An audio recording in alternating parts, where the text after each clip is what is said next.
Okay, we are going to do the baseball bat, and because I'm doing this cake all at once, I'm going to support the bat inside with a skewer, so when I lean it against the cake, it won't flop down. If you're doing the baseball bat ahead of time, you can let it dry and you don't have to put anything inside. Okay, so there's two ways to do it. If you're real good and do things ahead of time, like we should, then you can just let it dry. You can also put Tylose powder, which is an ingredient to make gum paste, in your fondant to help it dry. But something this thick isn't going to dry it really overnight. It would have to be a few days. So this is just regular old white rolled fondant, kneading it up a bit. And I want to be able to roll it.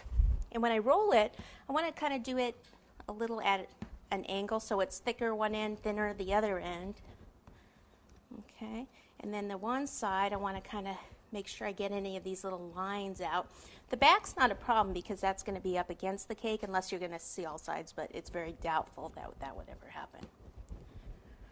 Okay, so keep this. I don't want to go any thinner on that. So then this side I'll just kind of thin out a bit. Take some of this off, and at this point I want to go ahead and skewer it. And I just push it in. I'm holding on to it, and I'm twisting as I go in. Okay, and then I'll go ahead and roll it a little more. Sometimes you can go off the edge of the counter to keep this thick and then thin out that other end. And I'm not worried, this is going to be a wood bat, so I don't have to worry too much about any, there's some little lines there that'll probably just add to the look. This right here, if you're not going to see it, like that's where I can lean this, then I don't have to worry about it. Okay. So what I'm going to do is take this, it's called a knife and scriber tool. It's a FMM tool. And I'm just going to draw some lines on it for wood grain. Later we'll paint it. If you wanted to just do it maybe in chocolate fondant or something like that, or chocolate and white fondant mixed together, you could do that. I prefer to just kind of paint it. It's a little easier just to work with the white fondant. Let me cut a little bit more of the top off here. Kind of pinch that together a bit. Okay, now on the top here we're going to do the base part of the bat. So we need a ball. This one, roll it into a ball, and then you just want to kind of flatten it a little bit. So let me take a little water, place it on there, lift this up, pop that on.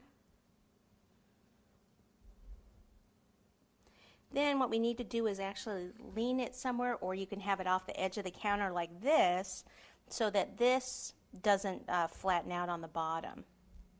Okay, so I think we just need the one more coat here on the baseball. Get my acetate, which I wash. You don't want the chocolate to actually lump up on the acetate, because then when you go to smooth, it's not going to smooth because you've got dried chocolate on there. Okay, so we'll just take this one more time, like right in that area.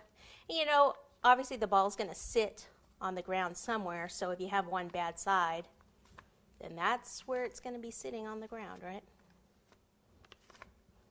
And if you have, like, there's a little extra lump of chocolate there, I can smooth that out. Not a problem after it's set up again. Okay, yeah, this one area bugs me.